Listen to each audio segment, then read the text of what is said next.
All right. Well, I want to just respond to someone who's asked a few questions. I think his username starts with Mark Ireland. So he was asking about how do I use the Nord Modular without two MIDI boxes. Some people have posted comments, but I figured I'd just show you and try and explain it better. If this helps you or anybody else who's thinking about using this in software form or with the hardware, maybe it will help. So let's just make something new here. So if you go into Setup and then MIDI, you can see that I have only one USB device connected. Mine is called the Roland UM1, and it's enabled, and it says Status Lathe of Heaven. And if I had more than one, you would see the options in the drop-down box, but I don't. So if I did have a second MIDI device connected by USB, or if I think if I had one MIDI device that had two ins and two outs, I could turn this on and select it here, and then maybe open a sequencer like Cubase or Logic or whatever, and then shoot MIDI notes out of the sequencer and into the Nord Modular, and it would receive it. So you got that part right. Some people do that. Not me, but some people do. So with only one MIDI box, what can I show you? Well, you've seen me do what I just did before. Let's look at that one.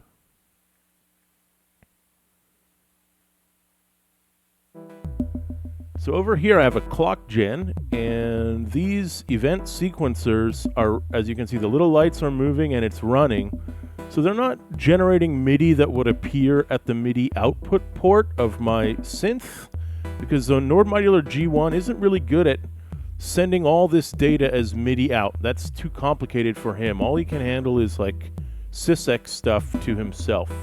I think he can send MIDI clock out.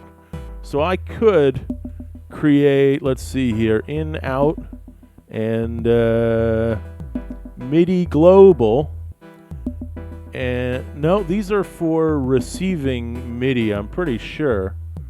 So there is also a setting here. I think it's in, no, it must be in the other one. There's a setting somewhere where you can decide whether the MIDI clock is internal or external. But maybe patch settings? Yeah, here we go.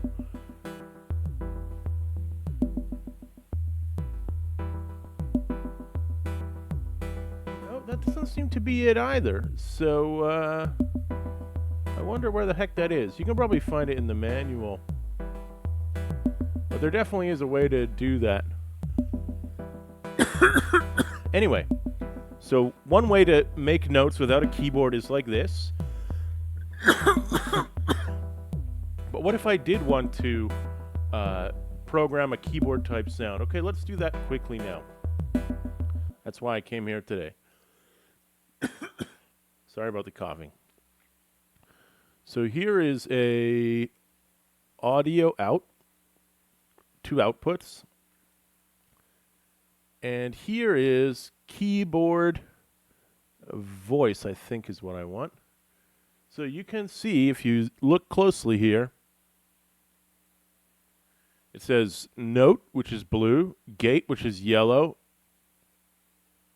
and then there's velocity and release velocity. If you know how a MIDI keyboard works, you probably know generally what those are, but when you play any one key, it's definitely going to generate note information and a gate. So this is for which pitch, and this is, I'm playing the note now. Vel is for velocity, if your MIDI keyboard is velocity sensitive, which most modern ones are. And then release velocity is like another value generated by how you remove your finger from the key, I guess, as well as this one is like how hard you hit it. I'm not really going to get involved with those right now. I'm just going to build a very, very simple synth. Here is a sine wave. Here is an envelope. And I connect it to the output. I'll just connect it to both. Maybe with my current setup, I should probably connect it to, out 1, which is the dry channel. So the sine wave creates a note, the envelope opens. So to make the envelope open, I have to connect to the gate on the MIDI keyboard. And to make the pitch affect this oscillator, I turn up this sort of like CV amount, and I connect this input to this output. You notice that the output here is blue, and this one happens to be red because I think you can feed this with like another oscillator to do FM type stuff, although that's really what these inputs are. You can also see this button, which is called KBT, which means keyboard tracking. If I turn that off, it means no matter what note I play on the keyboard, this oscillator will ignore it and maybe take this data from a sequencer or just be a drone, but I'm going to leave it on.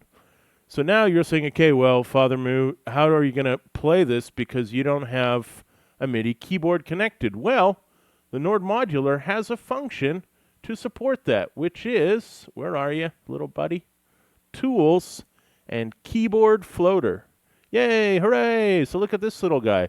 This is like a virtual MIDI keyboard. It has a button for repeat, which will play the same note over and over, although you can't set the speed. And this one is for drone, which will just hold a key forever. And you can move around in the octave with these buttons.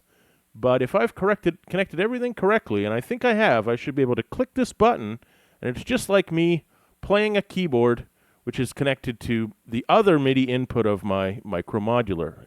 God, I hope this works. Yay, it worked. Did you hear that? Now, of course, I have to click my mouse to do that, so it's not going to allow me to perform Bach. But you can hear the notes here, right? So let's just click a note. There's repeat. And it just plays it over and over. So now I can mess with it while it does that. How am I going to mess with it? Let's make an LFO. Like this one. Sure. And send this to, I don't know, amplitude modulation. So that's like a little vibrato now, right? You can hear that okay? If I disconnect it, it'll go away. Right? So if you don't have a MIDI keyboard connected, but you want to make a patch for the Nord Modular, which you will eventually play on a keyboard, that's what Keyboard Floater is for. Right? And you could also, as I say, map this knob to knob 1 on my synth, and then I could control the speed. You can see that knob moving, but my mouse isn't there because I'm moving it in real time. So I can play notes and mess with the vibrato. So I don't have a better keyboard type preset ready to load up because, well, I don't think I have one. Let's see what's in the synth. Yeah, I'm not going to browse around, but this is how you do it. You use the keyboard floater to sort of audition notes and decide for yourself if you've programmed a cool sound, which mine is not very good, but it works, right? And this keyboard function can do all these things. In fact, of course, this is for a normal type of sound, but I could disconnect the this function and connect this to, I don't know, this. Oh, look at that. Actually, because I had keyboard tracking enabled, I didn't actually need to plug this into the pitch input. I'm so used to doing that because that's what a sequencer would do. So it's connected by an invisible cable. If I turn this off, now all the notes are the same. But when I turn keyboard tracking on, right? So this is how you do it. Again, if you do have a dual MIDI setup, if you have two MIDI outputs, this is the part of the screen where you would use them, but the Nord Modular is designed to either let you do this, or like we saw in my previous patch, to allow you to use the internal sequencers and drive the synth engine and make notes without the need for the keyboard floater or indeed any keyboard at all. Think about it this way. There are other hardware synths that have sequencers inside them, and you can start them and stop them and tell them which note to play. Of course, they're not quite as complicated like this, but I used to have a Korg MS-2000, and it had a sequencer, and it had, instead of virtual cables, I think it had 4 modulation sources and destinations. So there's ways to do things like this. I'm sure modern synths like the Hydra synth or something fancy and digital will, or how about a workstation? You can basically program the sequencer in those and not actually use the keyboard if you don't want to. So anyway, this is just a brief introduction and explanation, because this channel listens to the fans and tries to answer the questions when we can, and I hope this has been helpful. Cheers!